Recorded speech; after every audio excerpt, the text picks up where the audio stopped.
Alright, it's JBM2K5 on YouTube. This is going to be the 2013 MLB Fantasy Rankings, focusing in on catchers. Going to go through my top 10, give some tidbits on each. Then I'm going to tell you give my categories of catchers you might want to stream, and then bargain and value picks. So, to get right into it, everyone's number one, the obvious number one, the reigning NL MVP, Buster Posey. He didn't just hit over 300. He hit 336. That's probably gonna dip down between 310 and 320 this season, but clearly number one. He'll get you 20 plus home runs. Remember, he was ready for stardom. He lived up to the hype. And then he had the huge ankle injury in 2011 that ended his season. Bounced back nicely, and he was strong on through the playoffs, so draft him with confidence in the second round. He's number 16 overall in ESPN's rankings. So he's going to get you 100 RBIs. On to my number two. I have to go with Joe Mauer. He was the consensus number two last year. He was the golden boy. He still got some of that value with him. He hit 319. He's got the target field jinx now, it seems. So he's not going to... Remember, he had the season where he hit like upwards of 20-something home runs or 30-something, and everyone thought he was going to, pass that hump, but obviously he didn't. But still a good enough overall player, and he's got the name recognition that you could use him to package deal and get some other good players in a trade. So the name sells, Joe Mauer, and the production's still there. Plus, he's playing first base a lot, so you could get him. So he's not going to break down, and he's more reliable. I think he'll be solid. Yadier Molina. He used to be always a great value pick every year that I've gotten the past few years. Now he's going in like the 4th or 5th round. He's going to be solid for you, hit you around 18 to 20 home runs, 70-something RBI. Could be getting up to the 80s now because it's a good Cardinals lineup.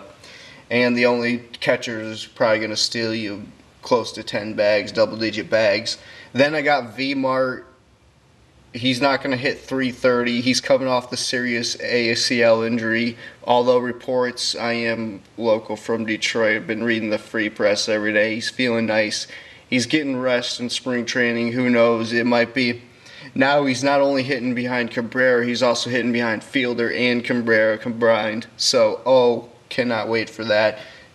He doesn't hit 20 plus home runs though. He's only going to hit 10, 12 home runs. So don't expect a lot, and maybe he might not get over 100 RBIs. He should be in the position to, but he's such a good and talented hitter. He'll get 80 plus RBIs, I have a feeling. On to my number 5. He could even jump to the number 2 catcher, Carlos Santana. This guy's legit. Like, I see the Tigers and Indians play all the time, obviously, in the AL Central. So he only hit 250 last year. He does strike out over 100 times, but I think he could get it even up to the 270s probably. He's going to hit over 20 home runs this year and have like up in the high 80s of RBIs.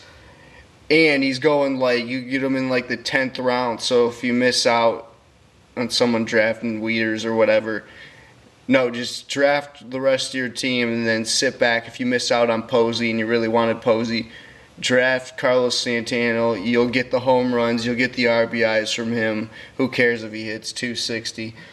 And then my number 6, Matt Wieters. He doesn't walk as much to be in the top 5 for me. His batting average sucks. He actually hit 249 last year, but he does put up the production. He'll hit 20-plus home runs and probably get close to 80 RBIs this year in a good Baltimore lineup. So he has to be number 6 for me. Number 7, Mike Napoli. Oh my goodness, everyone whoever watches baseball knows he just clobbers baseballs. And him going to Fenway, it's going to be a match made in heaven, just like every other player, every other right-hander who mashes balls always has a good year their first year at Fenway. So Napoli has to be number 7. He's ranked 156 overall. Draft your whole team and pitchers, then get Napoli. Great value for Napoli.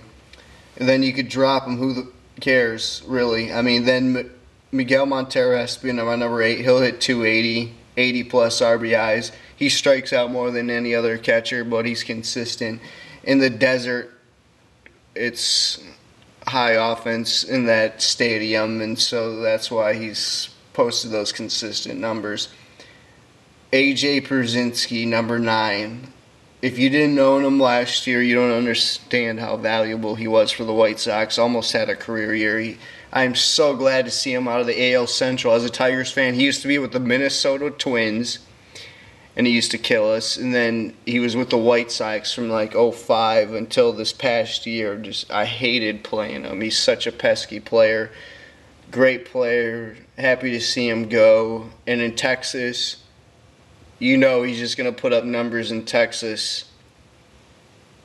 You could get him at the bottom of the draft. Great value. Jonathan Lucroy. This guy was this is going to be my number 10th in standard leagues overall. He hit 320 last year.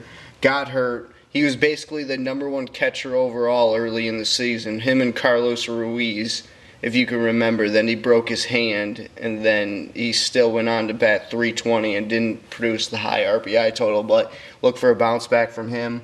Cannot wait. Great value for him.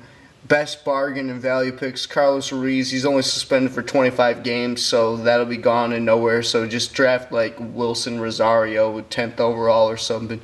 Colorado, he'll hit home runs. His batting average sucks. Brian McCann's going for dirt cheap. Ryan Doumit was a top 10 player. Top 10 catcher last year. Ryan Doumit, believe it or not, because he was rotating through catcher, first base, and DH in Minnesota, had a hell of a year. Travis Denard, the prospect for the Mets. If you're a Mets fan, yeah, don't draft a catcher, then expect him to come up around May. But to start the season, he's going to start in AAA. John Buck is going to be the Mets catcher. A guy who does have pop himself. Maybe you might just want to draft John Buck until he starts playing terrible.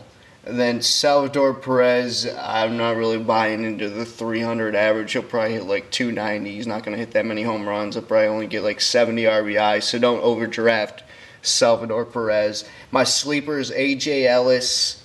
He quietly has some really nice games late at night in L.A. Russell Martin, he gets on hot streaks. These are guys you could just stream when they're on hot streaks.